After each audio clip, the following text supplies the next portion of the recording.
are you holding up? Shall we get some energy in the room? Why don't we stand up for 1 second, all of us, and you play a round of Schnick, Schnack, Schnuck, or Rock, Paper, Scissors with whoever sits next to you. 1 round, very fast. We also have to do Schnick, Schnack, Schnuck. Ah! All right, just to get some energy. There's no revanche, so 1 game only. Miss Bär won this round. Very excited to have you here. It was AI. That was AI, yes, huh? Because I do it with my children so often, and so I figured out that you are going to change 3 times. And why don't we start out with a very personal question? Do you mind showing me your home screen on your phone, which apps you use? Actually not. No.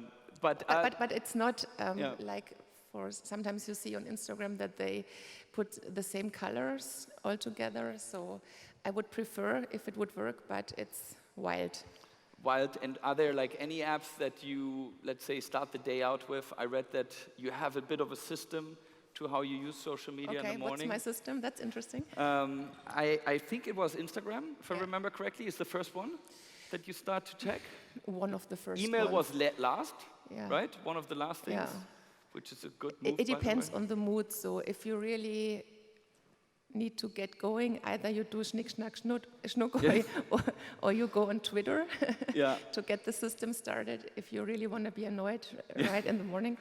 And if the mood is not that good, you start off with some nice stuff like Instagram or Threema or, I don't know, WhatsApp or some visual stuff. SMS.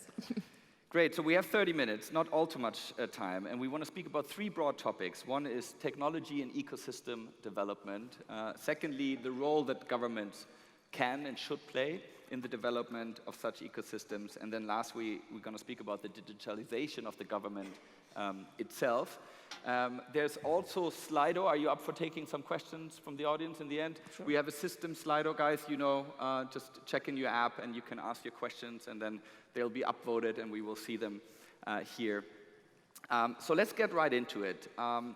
If you look at the top 4 tech companies in the US, Amazon, Facebook, Apple, and Google, their combined market cap is larger than that of all DAX companies combined, right? Why have we not been able in Germany to create a technology juggernaut, and what needs to happen so that we will? Well, I think a lot of people think that it's not 5 before 12, but already 5 past 12. And why didn't we do it? I don't know. I think it has different reasons. One maybe is that we are really, in my opinion, are fed up. So we have been very satisfied with the, for example, politicians, with the taxpayers. We got a lot of taxes during the last years, but even before that, I think we underestimated the whole digital stuff. It was not taken seriously enough. And when I started out in Parliament, so digital affairs, it was a subcommittee in the Culture and Media Committee, so it didn't have anything to do with business or education or research and development. It only was some cultural and media stuff, and it was always called new media, and only the people were sent there who weren't supposed to be in really important committees, I would think. And so it always took us a very, very long time to convince our colleagues that it's important and that it really matters for business as well. And so we started off, I don't know, maybe 10 years too late or maybe even longer. And I read one quote of you that I'm going to read out to the audience that I found interesting. You said, we have to make the leap from a successful industrial nation to a digital nation, but without betraying our values.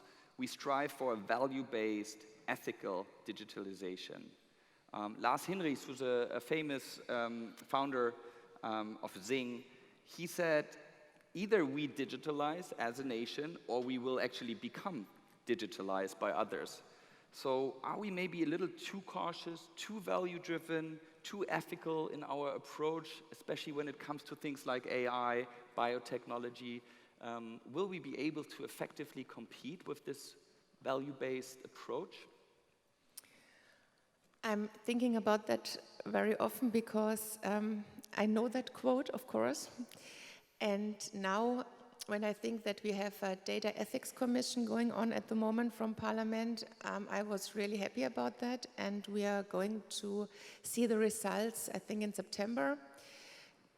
And now, so if you would have asked me March or April, I still would have been very excited about that. But now, as long as the discussions are going on, I sometimes really fear that we get a new GDPR discussion, because it's like value can really, values are very important. So of course, if you compare it to the Chinese approach, I think that we all think the same. But now I think sometimes if I talk to researchers and they say, oh, we are not allowed because of our university ethics commission to do some research, for example,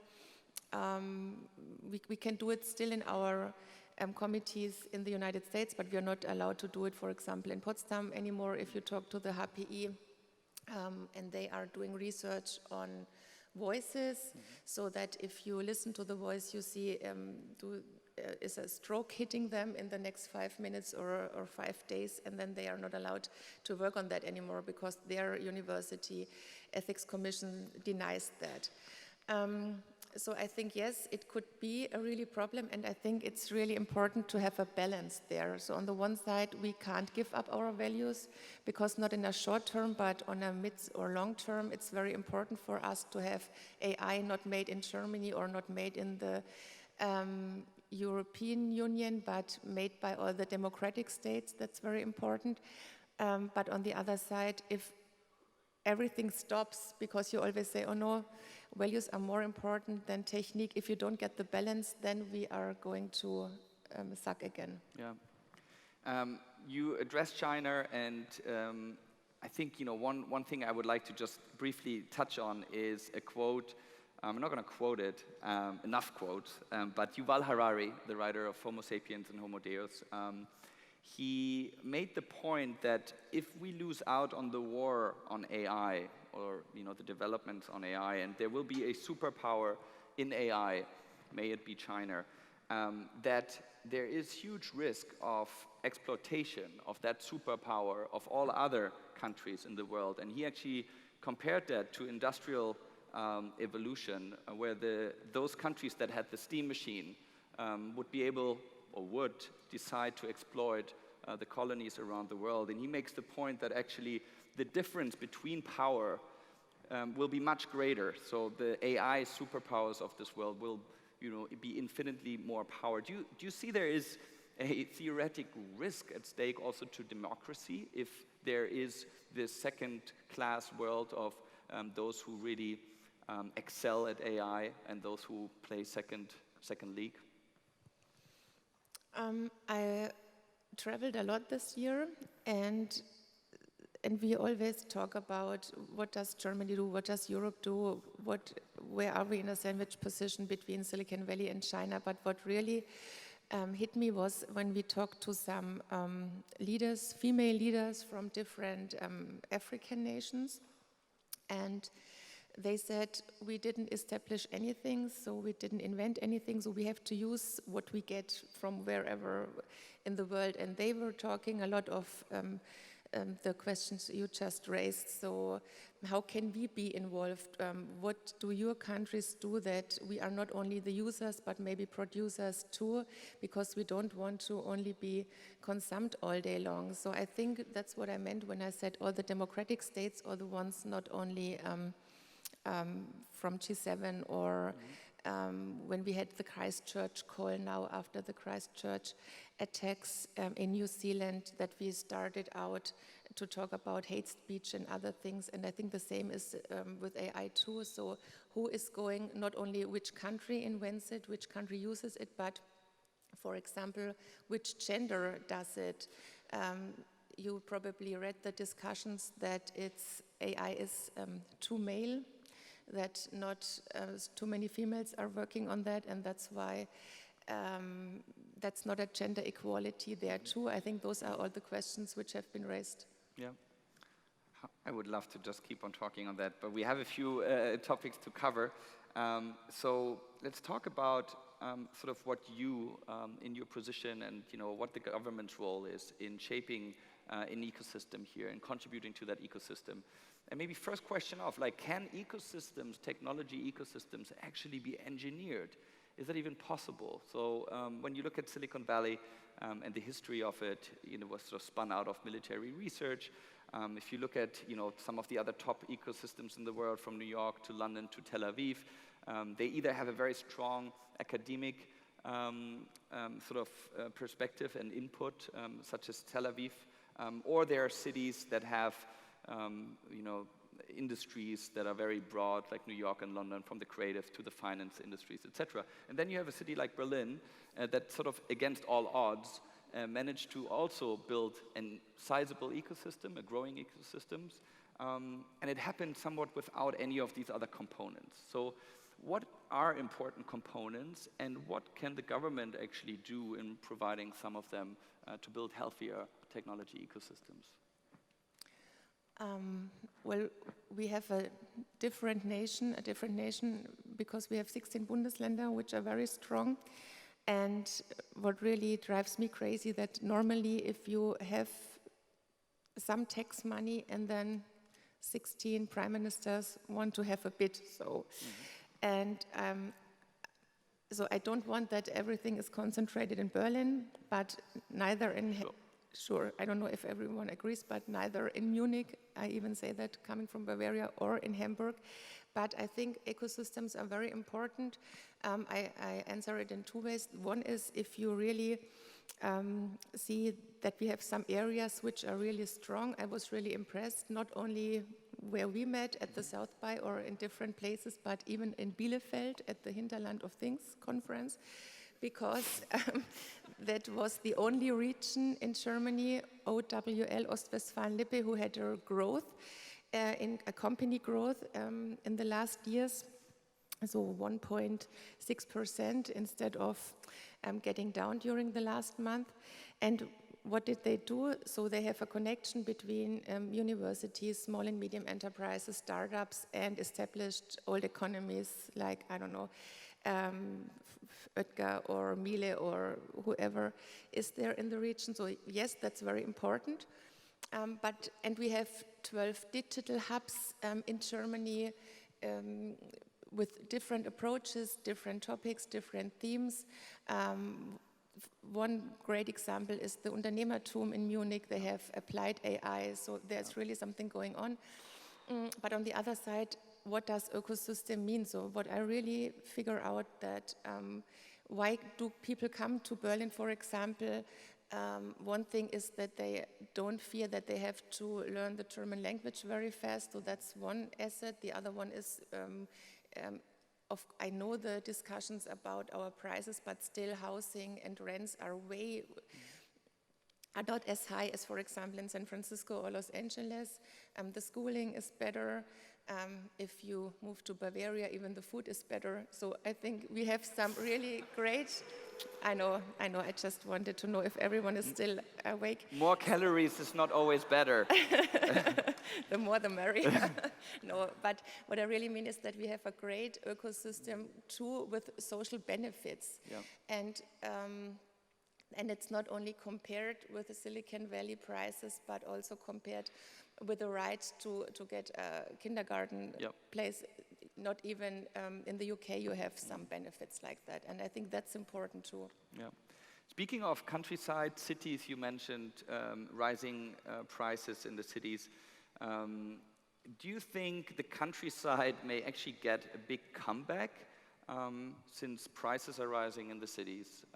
At this moment, it's more that young people move into the cities, but if you look at sort of the macro trends, right, of the gig economy, of more decentralized working, work from home setups, video calling, the technology that provides, is that sort of something that you, from a government, actually look on? Is there like a strategy or a vision in place of how, once we will have broadband all across, and this is my very diplomatic way of adding that topic into the mix, because I do see it as one of the questions. But do you think... But only 9 likes, so I don't know if you have to work on that. But is that a possible future? For me, definitely, because I come from the total countryside. So my constituency is more sheep than people who are living there. And so I commute between a really rural, it's for a Franconian a very tough word, from the rural area to Berlin twice a week. And of course, there are big advantages. You live right next to the forest. You have cleaner air, less pollution. The kids walk 5 minutes to school. There is not even a traffic light.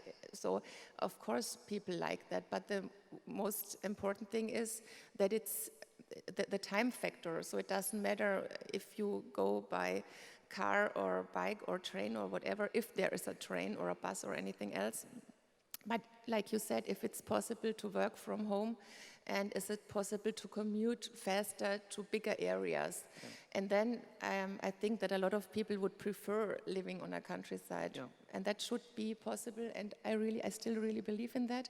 And we proved that it can work. So when I started to work in Berlin 17 years ago, the train took 5 hours and 30 minutes. And now it's only 2:37 or 2:43. So, I mean, it's not even half of the time I need now. And of course, it's way easier to combine family and work and go back and forth. Maybe let's talk about some concrete things that you do and that you've been pushing for, that you're proud of, that you're excited about, that you think needs maybe more work on. What's sort of on the top of the list for you at the moment in your work? Well, pride is maybe the wrong word, but what was really important for me is not only always scream and yell that we need a mind change, but actually the mind change is most important in the government structures itself. So if you have in the ministries, I don't know, 70–80% people sitting there who studied law, that's great. So I married something who studied law too, so it's great. But if you don't have, I don't know, I don't only want to talk about data scientists, but someone who studied culture or didn't even study. Yeah. So we don't have a really broad amount of different people who are working there. So what really excited me that it was possible that when we had our last digital cabinet, that we decided that we are establishing a new strategy in September. How can we get different people working in the chancellery, in the ministries? That is very important to start off with. And of course, I read all over that we established too many different committees, for example, our Digitalrat, who really supports the Chancellor itself and not only writes papers, but goes in the ministries, starting from the ministers to the state secretaries, and help them to really bring out some new products and in a really quick and fast way. Because what I really don't like in our administration is that everything takes so damned long, and it goes, we always call it go down the ladder, go up the ladder, and everyone has to be involved, and then different colors of pens who say, yeah, I saw it too, but I didn't read it because someone else is going to read it too. So I'm really a big fan of our democracy, but I'm really convinced that it has to get faster, and it's possible that it's going faster. And so that was important to have new people with different minds there. At the South by, for example, there was a great speech from someone from the CIA, and they said we not only have lawyers or business people, but we have like someone who works in the fashion industry who works for us, and they have a different approach how to overall the enemy. Yeah. So, and that takes a little longer to convince everyone on the cabinet table. totally in line with Tor. That's sort of the premise of what we started, having an interdisciplinary exchange around technology. Just briefly, maybe two concrete things I would love to just bring up, and feel free to answer also shortly. One is the ESOP shares. Because I was wondering, okay, is there something that I can, bring to the minister that is concrete and that could concretely help the startup ecosystem? I went around, I asked a bunch of my friends in the ecosystem. The employment stock options, we seem to be somewhat in disadvantage to the American system here from a tax perspective. Is that something that has resonated? How could we as a startup community approach this? Should we write a letter? Should I hand it to you? It is really a big difference to how the Anglo-Saxon world is dealing with taxation, because in those cases, taxation only happens once the founder or the employee of a startup actually has a liquidation event. So only when money flows is it taxed.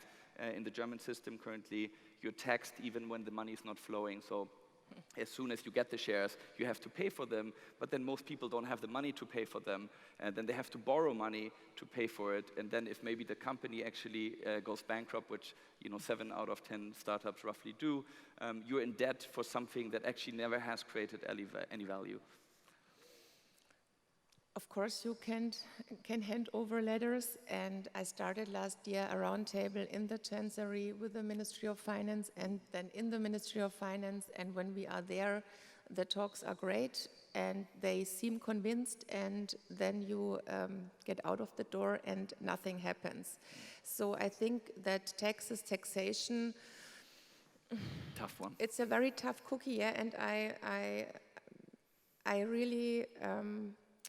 I have always hope normally, but during this administration, I'm not sure if really something significant is going to happen, and the ones who are really involved, they are all convinced, even in Parliament, that's very important, but in the ministry itself, maybe it's better not only to hand over some letters to me, but maybe to the ones who are working definitely in the Ministry of Finance, and maybe next time, if you have a fireside chat, you invite the Minister of Finance here. Yes, so that's a good idea. So last topic, the digitalization of the actual government. So next to what you talked about, the cultural aspect, right, and making, maybe the career less linear, you're also pushing for the actual digitalization of the government, also for citizens. What's the greatest challenge you're facing there?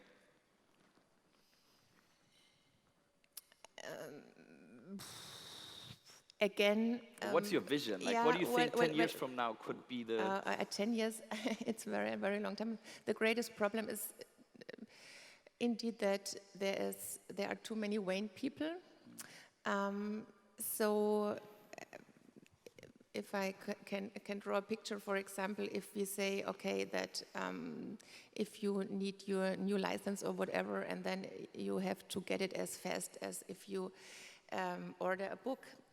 And then if you talk to not only to the different ministries, but to the different Bundesländer or the communities, and then they say, okay, but, and that's what I mean, that we don't talk about the same topic, because then if we are discussing it, then they say, okay, but the people want to know why they benefit and who is the person who they benefit from. And I'm like, no, they don't care.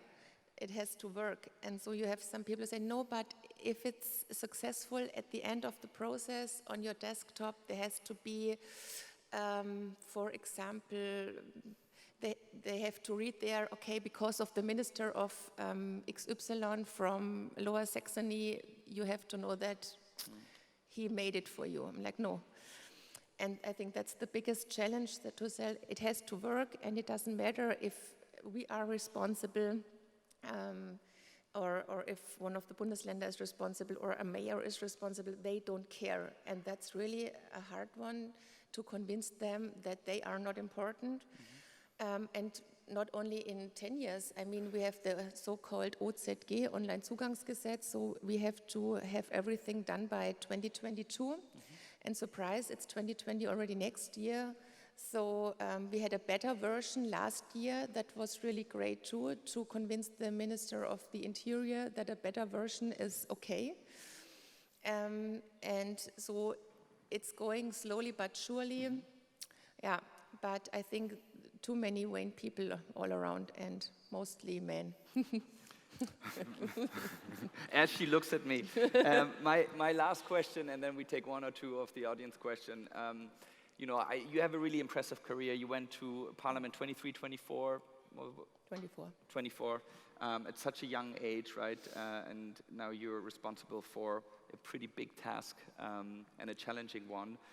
What's sort of maybe a productivity hack, or something that you tell people in your team that you felt really makes you work more effectively? It can be something very micro, from maybe an app that you use, or a system of prioritizing tasks, or how you empower people in your team. Is there anything that stands out that you think makes you? I think I became a better politician after I became the first-time mother. So when I got my first child when I was 28, I think the first 4 years they were okay. They were good training, but then you have a different approach, because then for me, I mean, I can only talk for myself. I knew that I have to do things quicker, and I have to. You know why you are working and who you are working for, and then you are not thinking about the next 30 years, but maybe the next 100 years. So, and it calmed me down. I think I was way more excited, and not in a good way excited, when I was 24 and joined Parliament. Maybe it was because I was in the opposition back then. No, just kidding.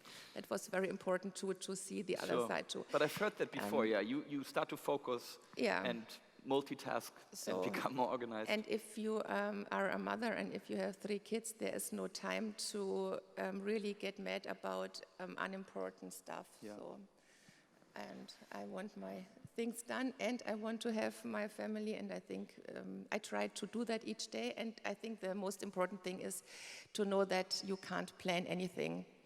Sure. And when I became, no, that's a big secret, but my husband always tells me, don't tell anyone, but I became 40 last year. And for me, that was very important, because I said, okay, 40 it was a game changer, because I knew I won't let anyone, I don't allow anyone to annoy me anymore. Mm-hmm. So, and I try that each day. So get rid of the assholes in your life. That's a good point for somebody who's, getting towards the 40 rapidly, so thanks for that. I thought you were older than me, okay. Yes, you're making friends here. Yeah, I know. So the elephant in the room, this is my payback. We're talking about 5G broadband cell phone infrastructure, which is one of the questions top voted. What's new? When can we expect a better infrastructure? So I don't think that there's always going to be a satisfaction. I think that was the worst thing to say in the year, we're going to have this or that, because it will never be enough. It annoys me too. I won't repeat what Peter Altmaier said. I'm not embarrassed, but it annoys me too each day, and I sometimes feel it's getting worse. So I knew all the poor areas before, but I think some of them are worse. Last period, I think I handed over the money to each mayor and each landlord in all of Germany, and we have really different problems there. We have the problems that at the moment, I don't know, I think each day I get, I don't know, up to 100, 200 postcards who say that 5G causes cancer or kills you. So there are a lot of people at the moment who really fear new technologies. And the other ones, they say it's not fast enough. I hope that's more people who want more infrastructure.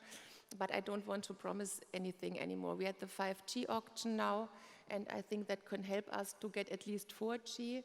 And then we want to establish from the government our own company because we don't think that it's enough to have the private companies. So I think in the areas where the companies stay, it's not worth for them to build there. We have to do it as a government by ourselves. And just briefly on that point, health is also a big topic here at Tor. You have the largest access to research on that. So what is the sort of health issues around 5G? Is there none, or is it totally exaggerated? Is it not conclusive, the scientific No, findings? we work on that like on any other technology, and at the moment everyone says that's fine. It's the same with the other technologies, or if it's 4G or 3G, so there is no difference, but they are still working on that. And of course, there are so many people who really make big money with the fear of people, and I think that's one of it. Yeah. We just take one more. Second one, I think we've answered the challenges that you're facing around digitalizing. Let's take the one just briefly. What do you think of paperless online voting? So I think more than 10 or 12 years ago, you could find a quote. I said there are only two things in life I don't want to do online, and that's getting married and to vote. We try to establish from the social votes here, from the Sozialwahlen, we try to establish that. That didn't work out yet. I'm not exactly convinced yet on that. We were shown so many different systems. How can it really be so safe that everyone accepts it? I think the last European votes showed that you can have really a large amount of people going to vote without doing it online. Yeah. So I don't know.